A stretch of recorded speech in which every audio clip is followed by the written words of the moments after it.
Very good morning, students. Welcome to the class. So, in your economics group, we have started with your chapter number 1, that is development. और अभी तक हमने क्या है बहुत सारे एग्जाम्पल्स के थ्रू समझा है कि अलग अलग लोगों के लिए डेवलपमेंट का मीनिंग कैसे अलग अलग हो सकता है, राइट।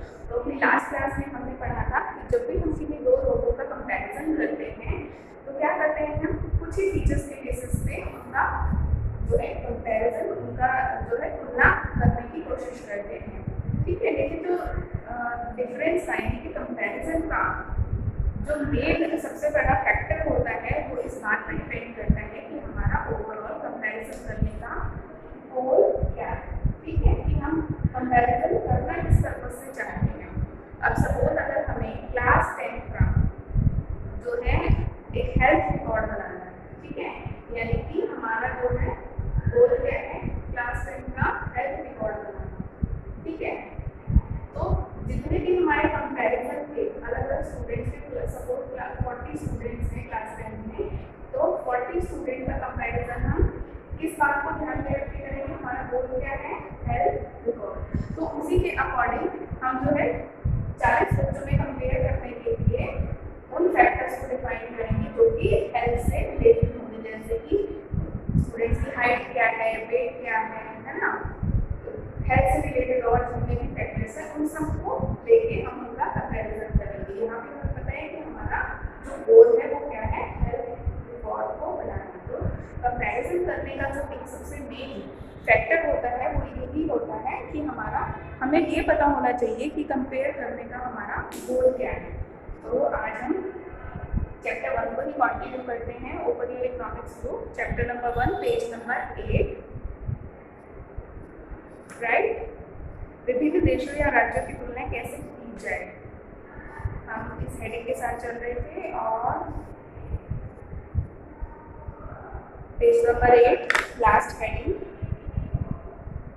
यही बात विकास पर भी लागू होती है। देशों की तुलना करने के लिए उनकी आय सबसे महत्वपूर्ण विशिष्टता समझी जाती है। जैसे कि अभी हमने एक क्लास के एग्जाम्पल के थ्रू, स्टूडेंट्स के एग्जाम्पल के थ्रू समझा, उसी तरह कहते हैं कि अगर हमें जो है देशों की तुलना करनी हो, यानी कि अलग अलग कंट्रीज का अगर हमें कंपैरिजन करना है तो भी हम जो है इसी तरीके से उन देशों को कंपेयर कर सकते हैं। किसके बेसिस पे कि उनकी एवरेज इनकम क्या है, ठीक है।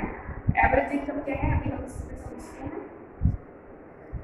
जिन देशों की आय अधिक है उन्हें कम आय वाले देशों से अधिक समझा जाता है, यानी कि जिन कंट्रीज की इनकम कौन सी इनकम, एवरेज इनकम। अब एवरेज इनकम क्या होती है एक बार हम समझ लेते हैं इसको पहले। इनकम क्या होती है, आय क्या होती है, सबको पता है, ठीक है। किसी भी सर्विसेज या प्रोडक्ट को देने के बदले में जो भी कैश इनफ्लो होता है, यानी कि कैश आपको रिसीव होता है, वो आपकी क्या होता है इनकम होती है, राइट। आपने कोई सर्विसेज दी है, कोई कमोडिटी बेची है, ठीक है, कोई प्रोडक्ट बेचा है, सेल आउट किया है, बिजनेस करते हैं, सर्विस करते हैं या सेल्फ एम्प्लॉयड है, तो अपनी सर्विसेज देने के बदले आपको जो इन रिटर्न मनी मिलती है वो आपकी क्या होती है इनकम होती है, ठीक है। पहले हम इसको छोटे लेवल पर समझते हैं कि एक एवरेज इनकम क्या होती है। इसको समझने के लिए एक छोटा एग्जांपल लेते हैं। अब सपोज आपकी फैमिली में 5 जो है मेंबर्स हैं, ठीक है, 5 मेंबर्स हैं जिनमें से जो है 4 फैमिली मेंबर्स जो है वर्किंग है, ठीक है। हम मान लेते हैं कि 5 फैमिली मेंबर्स में से 4 लोग जो है वर्किंग है, यानी कि कमाते हैं। एक जो है सबसे पहला वो क्या है, एक डॉक्टर है, सपोज मान लेते हैं। जो फादर है वो एक डॉक्टर है, ठीक है। डॉक्टर क्या होता है, उनका अपना क्लिनिक है, तो वो क्या है सेल्फ एम्प्लॉयड।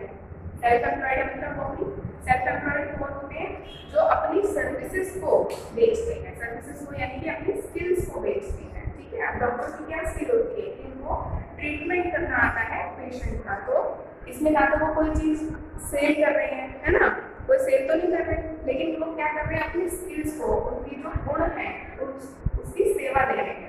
ठीक है, तो ये सेल्फ एम्प्लॉयड है। ठीक है, तो ये यहाँ पे क्या हो रहा है, ये अपनी स्किल को बेच रहे हैं कह सकते हैं हम, या फिर उससे इनकम जनरेट कर रहे हैं, और इनको जो है इनकम आती है, हम नॉर्मल एग्जाम्पल लेके चलते हैं 50,000। ठीक है, ये तो होगा सपोज फादर, मदर जो है वो जॉब करती है, वो एक टीचर है। ठीक है, टीचर मतलब सर्विस में है, जॉब करती है, वहां से सपोर्ट लोग आते हैं 20,000। ठीक है, क्लियर है। और सपोज एक इनका सन है बड़ा, जो कि अब उसका अपना जो है बिजनेस है, किसी भी चीज का लगा सकते हैं। ठीक है, बिजनेस है, तो उसकी इनकम में सपोज छोटा बिजनेस है, हम मान के चल रही है 40,000। ठीक है, एक डॉटर है, डॉटर भी अगेन सपोज हम मान लेते हैं कि प्रोफेसर है, और प्रोफेसर यानी कि जो भी सर्विस करती है, और उसकी इनकम जो है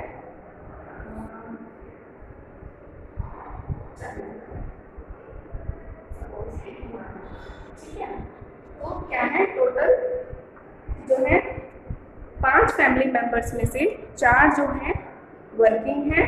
ठीक है, और उनकी अलग अलग जो इनकम है, चाहे वो बिजनेस कर रहे हैं, या फिर वो अपनी कोई सर्विसेज दे रहे हैं, कहीं जॉब कर रहे हैं, या फिर वो सेल्फ एम्प्लॉयड हैं, और उनकी जो है इनकम हमने देखी थी कितनी कितनी जो है उनकी इनकम है। टोटल इनकम कितनी हो गई, टोटल इनकम हो गई इनकी 1,50,000।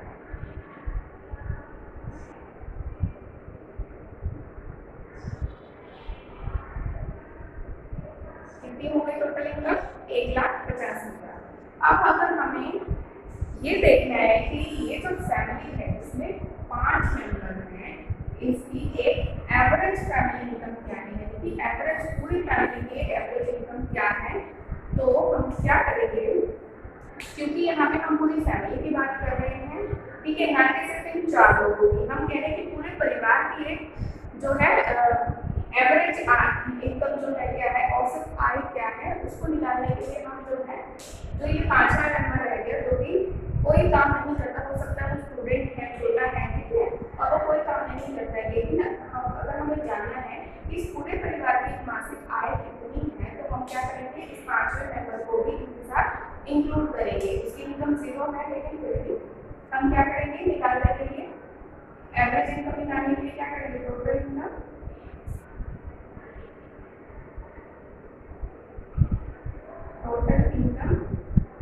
डिवाइड कर देंगे नंबर ऑफ पीपल मतलब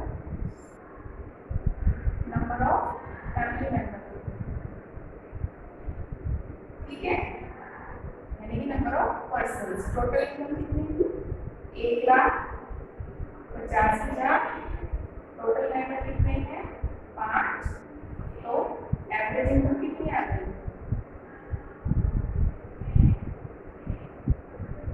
कितनी आ गई, 30,000। इस एवरेज इनकम का मतलब क्या होता है, ये आपका फॉर्मूला हो गया एवरेज इनकम का। एवरेज इनकम का मतलब ये हो गया कि हर पर्सन ओवरऑल मिला के 30,000 रुपये कमा रहा है, यानी कि एवरेज इनकम हर पर्सन की कितनी है, यहाँ पे 30,000 रुपये है हर मेंबर की, अगर हम कैलकुलेट कर रहे हैं तो। ठीक है, वैसे तो सबकी अलग अलग इनकम है, टोटल इनकम होगी 150, लेकिन एक एवरेज निकाला हमने सभी मेंबर्स को लेके, तो वो कितना है, 30,000 रुपये। यानी कि अगर हमें किसी चीज़ का एवरेज निकालना है तो हम क्या करेंगे, टोटल इनकम को डिवाइड कर देंगे टोटल नंबर ऑफ पर्सन से। ठीक है, एक छोटे से एग्जाम्पल से मैंने आपको समझाया। उसी तरह जब हम एक कंट्री के लेवल पर जाते हैं, एक नेशन के लेवल पर जाते हैं, तो हम क्या कर देते हैं, टोटल इनकम में आ जाएगी हमारी total income of our country. ठीक है, हमारी नेशनल इनकम जिसको हम बोलते हैं कि हमारे देश की पूरी इनकम कितनी है, और उसको हम डिवाइड कर देंगे टोटल नंबर ऑफ, जो कि हमारी टोटल पॉपुलेशन होगी, ठीक है, यानी कि पूरी देश की इनकम कितनी है और पूरे देश की पॉपुलेशन कितनी है, उसका अगर हम जो है एवरेज निकालेंगे तो वो हमारी एवरेज नेशनल इनकम आ जाती है, ठीक है। क्योंकि ऐसा तो नहीं है ना कि अगर हमने कह दी कि हमारे देश की पूरी इनकम है तो उसमें सभी लोग काम कर रहे हैं, ऐसा तो नहीं हो सकता। कुछ रिटायर्ड लोग भी होंगे, कुछ अनएम्प्लॉयड भी होंगे, कुछ स्टूडेंट्स भी होंगे, है ना।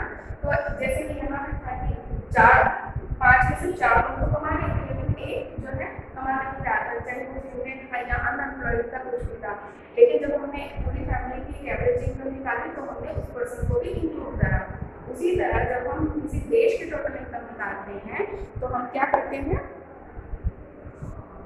सभी टोटल पॉपुलेशन को लेते हैं, ना कि सिर्फ उन लोगों की पॉपुलेशन को लेते हैं जो कि वर्किंग है। हम यहाँ पे बात कर रहे हैं टोटल इनकम कंट्री की, उसको डिवाइड करते हैं टोटल पॉपुलेशन से, तो हमारे निकल आती है एवरेज इनकम, ठीक है। एवरेज इनकम का मतलब है कि सपोज कंट्री जो है, कंट्री एक्स की जो है में हर पर्सन जो है इतनी इनकम जो है कमा रहा है पर मंथ, ठीक है। एवरेज का मतलब ये होता है कि किसी कंट्री में एक पर्सन जनरली कितने पैसे कमाता है, ठीक। तो उसको निकालने के लिए हम क्या करेंगे, टोटल इनकम किसकी, टोटल इनकम किसकी, कंट्री एक्स की, और डिवाइड कर देंगे उसको हम टोटल पॉपुलेशन से ऑफ कंट्री एक्स। क्लियर है, समझ में आया आपको एवरेज इनकम का एक बेसिक कॉन्सेप्ट क्या होता है, क्लियर है, ठीक है। तो आगे देखते हैं हम, जिन देशों की आय अधिक है उन्हें कम आय वाले देशों से अधिक विकसित समझा जाता है, यानी कि जिस कंट्री की जितनी ज़्यादा इनकम होती है उसको हम उतना ज़्यादा विकसित यानी कि उतना ज़्यादा डेवलप मानते हैं, ठीक है। यह इस समझ पर आधारित है कि अधिक आय का अर्थ है मानवीय आवश्यकताओं की सभी वस्तुओं का अधिक होना, यानी कि हम मान के चलते हैं कि अगर हमारी इनकम ज़्यादा होगी तो जितनी भी हमारी नीड्स हैं हम उनको आसानी से पूरा कर सकते हैं। इसलिए ये क्राइटेरिया इनकम का लिया जाता है कि जिस देश की जितनी ज़्यादा इनकम होगी वहाँ के जो लोग हैं, उस कंट्री के जो लोग होंगे वो उतना ही आसानी से अपनी ज़रूरतों को पूरा कर पाएंगे। जो भी लोगों को पसंद है और जो उनके पास होना चाहिए वे उन सभी वस्तुओं को अधिक आय के द्वारा प्राप्त कर पाएंगे, ठीक है। जितना मतलब आपको कोई डिज़ायर है, आपको कोई चीज़ चाहिए और आपके पास उसको खरीदने के लिए पैसे भी हैं, तो क्या है, आप जो है क्या है, एक अच्छी इनकम अर्न कर रहे हैं, क्या डेवलप हैं, डेवलप नेशन को बिलोंग करते हैं, एक अच्छे कंट्री में रह रहे हैं, जो है इनकम जो है लोगों की इतनी अच्छी है कि वो अपनी सभी नीड्स को फुलफिल कर लेते हैं। इसलिए ज़्यादा आय अपने आप में महत्वपूर्ण लक्ष्य समझा जाता है। अब एक देश की आय क्या है, देश की आय क्या होती है, अंतर्दृष्टि से किसी देश की आय उस देश के सभी निवासियों की आय है, इससे हमें देश की कुल आय ज्ञात होती है। अभी जैसे हमने समझा एक एग्जाम्पल के थ्रू, किसी देश की आय क्या होती है, उस देश के सभी नागरिकों की आय, ठीक। उससे हमें जो है टोटल इनकम किसी कंट्री की पता चल जाती है। लेकिन देशों के बीच तुलना करने के लिए कुल आय इतना उपयुक्त माप नहीं है। अगर हमें दो कंट्रीज के बीच में कंपैरिजन करना है तो सिर्फ आय के बेसिस पे यानी कि इनकम के बेसिस पे हम वो कंपेयर नहीं कर सकते, क्योंकि देशों की जनसंख्या अलग अलग होती है ना।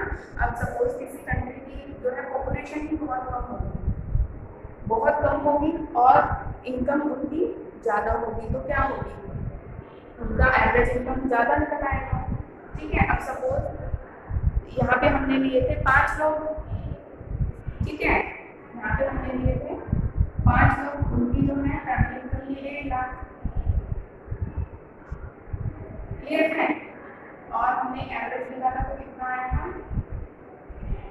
30,000, ठीक।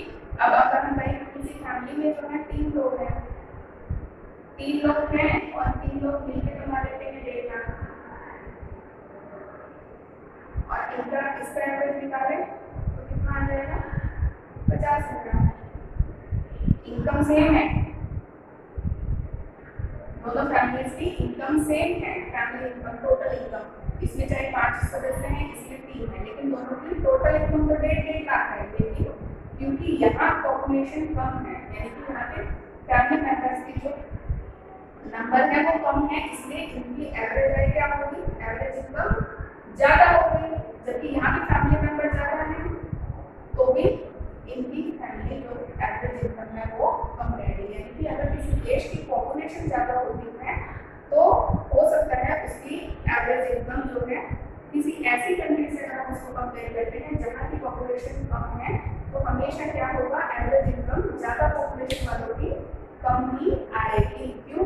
क्योंकि यहाँ पे क्या है, पॉपुलेशन ज़्यादा है, यहाँ पे पॉपुलेशन कम है तो इनकी एवरेज इनकम ज़्यादा आती है। लेकिन बेसिकली क्या है, इसकी भी इनकम 1.5 लाख है, यहाँ भी इनकम 1.5 लाख है, इनकम टोटल इनकम तो सेम है, लेकिन जब हमने कंपेयर किया कि एवरेज इनकम कितनी है, हर पर्सन कितना कमा रहा है, उसको अगर हमने निकाला तो क्योंकि सिर्फ और सिर्फ यहाँ पे लोगों की जो है total number of people come होने की वजह से इनकी एवरेज इनकम ज़्यादा शो हो रही है, यहाँ पे पॉपुलेशन ज़्यादा होने की वजह से इनकी फैमिली इनकम जो है एवरेज इनकम कम शो हो रही है। ठीक है, तो यहाँ पे यही समझा रहे हैं कि सिर्फ इनकम के बेस पे जो है हम किन्हीं दो कंट्रीज का कंपैरिजन नहीं कर सकते हैं। क्यों? क्योंकि हर कंट्री की जो है जनसंख्या अलग अलग होती है। ठीक है, जनसंख्या अलग अलग होने की वजह से ही उनकी एवरेज इनकम, उनकी जो है नेशनल इनकम कम या ज़्यादा हो सकती है। ठीक है, देशों की जनसंख्या अलग अलग होती है, कुल आय की तुलना करने से हमें यह ज्ञात नहीं होगा कि औसत व्यक्ति क्या कमा सकता है। जैसे कि हमने देखा ना, यहाँ पे एवरेज चेंज हो गया तो पॉपुलेशन अलग अलग होगी तो हमें कंपैरिजन करना मुश्किल है। ठीक है, लेकिन अगर सपोज यहाँ पे भी 5 बंदे, यहाँ पे भी 5 बंदे हैं तो हमें लगेगा कि नहीं, इनकम तो दोनों की फैमिलीज की सेम है। उसी तरह अगर हम दो सेम पॉपुलेशन वाले कंट्रीज को कंपेयर करेंगे तब तो हमें इजीली पता चल जाएगा कि दोनों की जो है नेशनल इनकम कितनी है। लेकिन पॉपुलेशन अगर अलग अलग होगी तो ये बताना बहुत मुश्किल होगा कि कौन सी कंट्री बेटर है और कौन सी कंट्री जो है कम डेवलप्ड है। ठीक है, इसलिए हम औसत आय की तुलना करते हैं जो कि देश की कुल आय की वो कुल जनसंख्या से भाग देकर निकाली जाती है।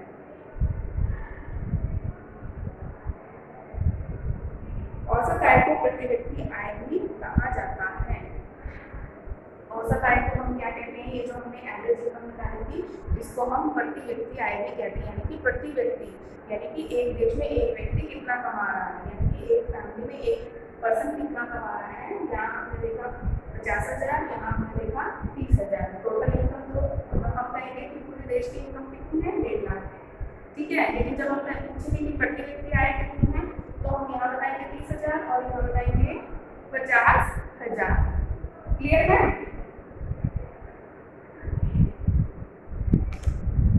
आगे देखते हैं।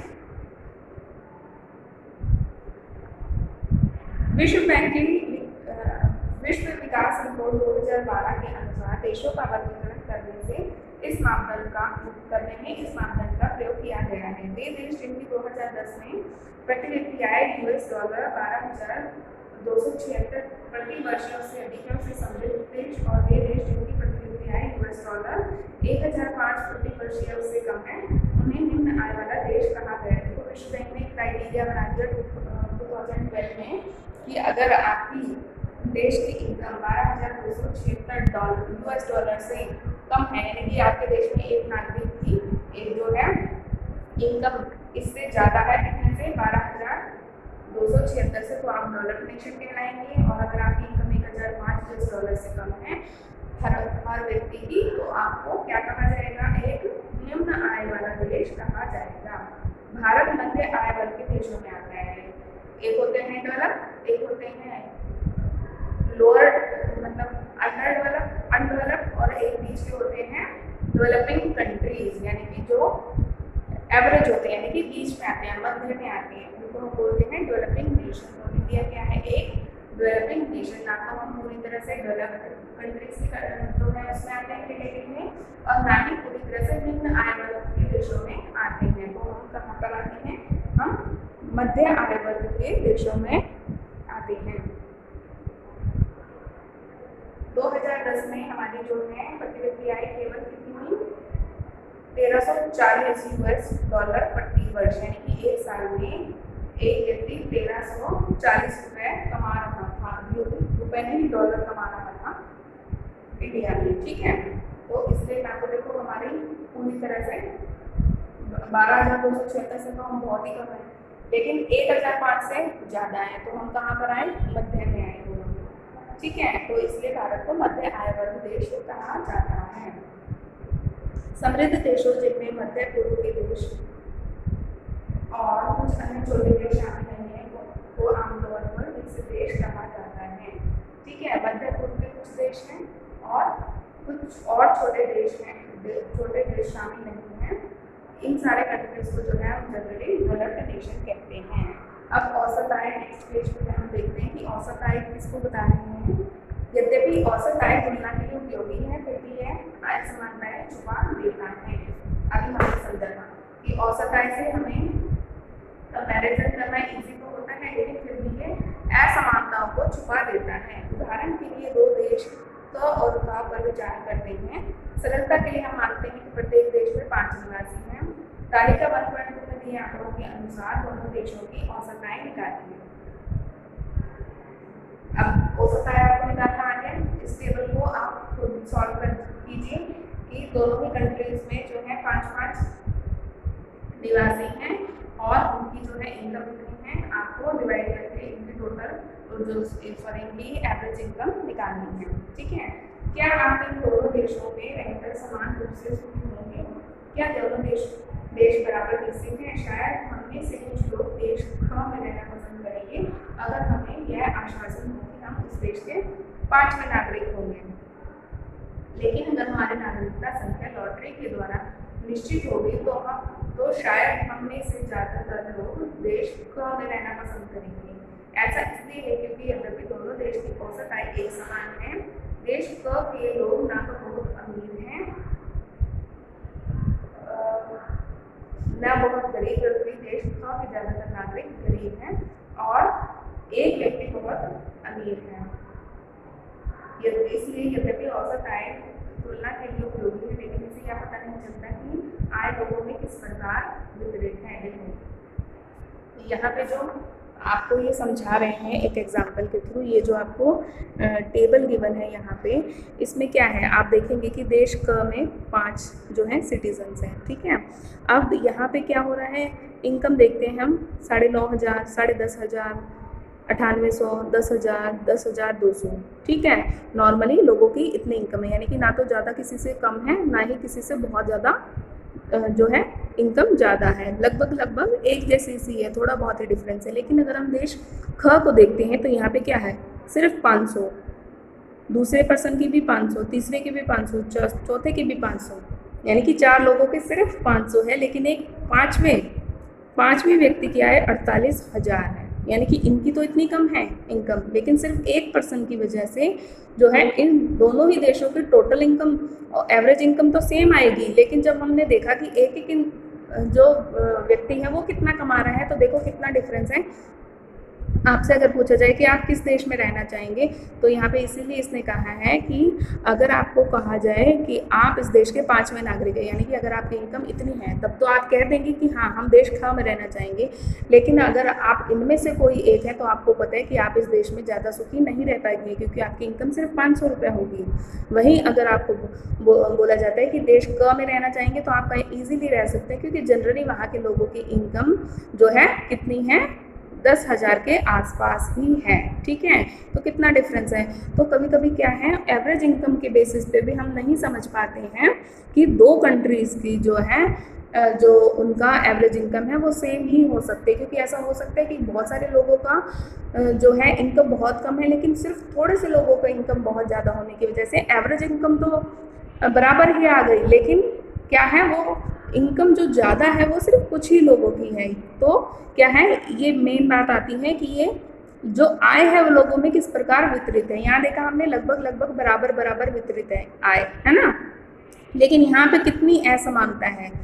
ज़्यादातर लोग यानी कि 90% लोगों की इनकम बहुत कम है सिर्फ 10% लोगों की इनकम बहुत ज़्यादा है, तो आय में असमानता बहुत ज़्यादा है। ठीक है, इसलिए क्या कहेंगे आप कि देश ख में रहना इतना ज़्यादा आपको बेनिफिट नहीं करेगा, इतना आपको फ़ायदा नहीं देगा, लेकिन अगर आप देश क में रहते हैं तो आप एक नॉर्मल लाइफ जी सकते हैं। ठीक है, क्योंकि वहाँ पे सभी लोगों की इनकम ऑलमोस्ट सेम ही रहेगी। ठीक है, तो ये इस बात पे डिपेंड करता है कि आप जो है आय का जो है इस प्रकार वितरण किया गया है। ऐसा तो नहीं कुछ मुट्ठी भर लोगों की इनकम ही ज़्यादा है, बाकी पूरा देश गरीब है। ठीक है, तो आय की जो वितरण किस प्रकार किया गया है इस बात पे बहुत ज़्यादा डिपेंड करता है। अब नीचे एक पिक्चर दी गई है, गरीब विहीन तथा अमीर विहीन व्यक्तियों का देश। हमने कुर्सियों को बनाया तथा उनका उपयोग करते हैं। गरीब तथा अमीर व्यक्तियों का देश, हमने कुर्सियों को बनाया तथा उनसे ले लिया। इस पिक्चर से आपको क्या समझ में आ रहा है? यहाँ पे क्या है, देखो ना, तो यहाँ पे गरीब है, इसमें कहा ना कि गरीब विहीन, और ये पिक्चर हम देखेंगे कि ये क्या कह रही है, यहाँ पे गरीब विहीन लोग हैं और अमीर विहीन लोग हैं। तो ये क्या कहते हैं, हमने कुर्सियों को बनाया तथा उनका उपयोग करते हैं। यहाँ पे क्या है, कितने लोग हैं, यहाँ पे ना तो गरीबी है ना ही अमीरी है, तो इन लोगों ने खुद ही कुर्सियाँ बनाई और खुद ही उनको यूज़ कर रहे हैं। गरीब तथा अमीर व्यक्तियों का देश, यहाँ पे क्या होगा, 4 कुर्सियों पे 1 पर्सन बैठा होगा। जैसे हमने देखा ये 48,000 रुपये वाला मान लेते हैं हम, ये पर्सन है ये वाला। ठीक है, तो यहाँ पे क्या हमने देखा कि जो है सपोज यहाँ पे अमीरी भी है और बहुत ज़्यादा गरीबी भी है। तो यहाँ पे हमने मान लेते हैं 48,000 रुपये वाला तो ये है, और जिनकी 500 इनकम है वो सारे यहाँ बैठे हैं। तो ये क्या कह रहे हैं, हमने कुर्सियों को बनाया तथा उनसे ले लिया, यानी कि यहाँ तो जो लोग होंगे इस वाले पिक्चर में ये खुद ही बनाएंगे और खुद ही सबको यूज़ कर लेंगे, लेकिन यहाँ पे क्या होगा, जितनी बनाई जाएंगी उनमें से ज़्यादातर अमीर ले जाएंगे और सिर्फ कुछ ही लोगों पे, कुछ ही चीज़ों पे जो है बाकी सारी ज़्यादा लोगों का जो है कंट्रोल होगा, यानी कि ज़्यादा लोगों के हिस्से में कम चीज़ आएगी, कम लोगों ये जो अमीर होगा उसके हिस्से में ज़्यादा चीज़ें आएंगी। लेकिन वहीं इस देश में क्या होगा, बराबर वितरण होगा। ठीक है, जितने लोग होंगे उतनी ही जो है उनकी इनकम होगी, तो क्या होगा, वो जितना चाहे उतना चाहे अपने लिए खर्च कर सकते हैं। लेकिन वहीं यहाँ पे क्या हो जाएगा, क्योंकि यहाँ पे अमीरी भी है और गरीबी भी है, तो हो सकता है जो ज़्यादा अमीर हैं उनके पास ज़्यादा चीज़ें हों और गरीब लोग हैं उनको इस तरीके से एडजस्ट करना पड़ रहा है ना, कि कम रिसोर्सेज में ज़्यादा लोगों को यूज़ करना पड़ रहा है, चीज़ें कम हैं और उसको यूज़ करने वाले ज़्यादा हैं, तो ये डिफरेंस होता है। ठीक है, आओ एक पर विचार करें। 3 उदाहरण दीजिए जहाँ स्थितियों की तुलना के लिए औसत का प्रयोग किया जाता है। ठीक है, अब आपको बताना है कि एवरेज आप किन किन चीज़ों से निकाल सकते हैं। ये टास्क आप खुद ही कर सकते हैं, ये पूरे क्वेश्चन आप खुद पढ़ेंगे और उनको खुद भी सॉल्व करेंगे। ठीक है, क्योंकि अभी तक जितना चैप्टर पढ़ा है आप इनको इजीली सॉल्व कर लेंगे। आगे चलते हैं, आय और अन्य मापदंड। जब हमने व्यक्तिगत आकांक्षाओं और लक्ष्य को देखा तो पाया कि लोग केवल बेहतर आय के बारे में ही नहीं सोचते, बल्कि अपनी सुरक्षा और दूसरों से आदर और समानता पर का व्यवहार पाना, आज़ादी इत्यादि जैसे लक्ष्यों के बारे में भी सोचते हैं। ये हमने लास्ट एग्जाम्पल में देखा था लास्ट क्लास में, कि कैसे अगर आपको दूसरे शहर में जाकर नौकरी करनी पड़े जहाँ आपको सैलरी भी ज़्यादा मिलती है, लेकिन आपके पास जॉब सिक्योरिटी नहीं है, आपकी फैमिली के लिए बहुत ज़्यादा सुख सुविधाएँ वहाँ पे नहीं है, तो आप क्या करेंगे, अपने ही शहर में रह के जो आपको कम इनकम वाली नौकरी मिल रही है लेकिन आपको उसमें जॉब सिक्योरिटी भी है और आपको फैमिली के लिए भी जो है फैसिलिटीज मिल रही है, तो आप कम इनकम वाले जॉब करना भी पसंद करेंगे। तो ज़रूरी नहीं है कि जब भी हम जो है लोगों की हैप्पीनेस को या उनकी एम को या उनके गोल को देखें तो हमेशा मनी ही एक फैक्टर हो, इनकम ही एक फैक्टर हो, और भी बहुत सारी चीज़ें जो है मायने रखती हैं, जैसे कि सेल्फ रिस्पेक्ट, हैप्पीनेस और सेफ्टी, है ना, जॉब सेफ्टी भी हो सकती है इसमें, आज़ादी, ये सब चीज़ें ज़्यादा इम्पोर्टेंट हो जाती हैं। इसी प्रकार जब हम किसी देश या क्षेत्र के बारे में सोचते हैं तो हम औसत आय के अतिरिक्त अन्य महत्वपूर्ण लक्षणों के विषय में भी सोचते हैं। ठीक है, सिर्फ हम जो है पैसों के इनकम के बेस पे 2 कंट्रीज का कंपेरिजन नहीं कर सकते। ये विशेषताएं क्या हो सकती हैं, इसका निरीक्षण हम एक उदाहरण के द्वारा करते हैं। तालिका 1.3 केरल, पंजाब और बिहार की प्रति व्यक्ति आय दर्शाती है। वास्तव में ये आंकड़े वर्ष 2009-10 की वर्तमान कीमतों और प्रति व्यक्ति निवल राज्य घरेलू उत्पाद की है। यहाँ पे क्या है, पंजाब, केरल और बिहार की हमने जो है प्रति व्यक्ति आय रुपयों में निकाल रखी है। ठीक है, अभी हम इस जटिल शब्द का क्या वास्तविक अर्थ है उसे छोड़ देते हैं। राज्य का घरेलू उत्पाद क्या होता है इसको हम आगे समझेंगे। मोटे तौर पर हम इसे राज्य की प्रति व्यक्ति आय मान सकते हैं, यानी कि हर व्यक्ति पंजाब में इतने रुपए कमाता है, केरल में इतने और बिहार में इतने। ठीक है, बिहार सबसे पीछे है क्योंकि बिहार की जो एवरेज इनकम है वो सबसे कम दिखाई देती है यहाँ पे। इसका अर्थ है कि औसतन पंजाब में एक व्यक्ति वर्ष में 60,776 रुपए कमाता है। ठीक है, जबकि बिहार में औसतन केवल 16,700 रुपए ही कमा पाता है। इसलिए अगर विकास को मापने के लिए प्रति व्यक्ति आय का प्रयोग किया जाए तो तीनों राज्यों में पंजाब सबसे अधिक और बिहार सबसे कम विकसित राज्य माना जाएगा। अब हम इन तीनों राज्यों के कुछ और आंकड़ों पर नजर डालते हैं जो कि तालिका 1.4 में दिए गए हैं। पंजाब, केरल और बिहार के कुछ तुलनात्मक आंकड़े। यहाँ से तो आपको पता चल गया कि बिहार पिछड़ा हुआ है क्योंकि यहाँ पे प्रति व्यक्ति आय कम है। अब यहाँ पे देख सकते हैं शिशु मृत्यु दर, यानी कि शिशु मृत्यु दर क्या होती है, 1000 व्यक्ति 2010 में, यानी कि 10,000 बच्चों पर कितने बच्चों की जो है डेथ हो जाती है, उसको हम बोलते हैं शिशु मृत्यु दर। पंजाब में कितनी है, 34, केरल में है 13 और बिहार में है 48। साक्षरता दर, यानी कि कितने लोग पढ़े लिखे हैं, पंजाब में 76 पॉइंट समथिंग, केरल में 93 और बिहार में 63%। कक्षा 1 से 5 का निबंध उपस्थिति अनुपात, यानी कि स्टूडेंट कितने आते हैं क्लासरूम में 1 से लेकर 5 तक एवरेज। ठीक है, पंजाब में 82, केरल में 91 और बिहार में 72 आते हैं। अब इस तालिका में प्रयोग किए गए शब्दों की व्याख्या। शिशु मृत्यु दर क्या होती है, देखो समझते हैं हम इसको। शिशु मृत्यु दर होती है किसी वर्ष में पैदा हुए 1000 जीवित बच्चों में से 1 वर्ष की आयु से पहले मर जाने वाले बच्चों का अनुपात दिखाती है। ये आपको लर्न करना है, शिशु मृत्यु दर किसे कहते हैं। अगर हम कह रहे हैं कि एक साल में 1000 जो जिंदा बच्चे पैदा होते हैं उनमें से 1 साल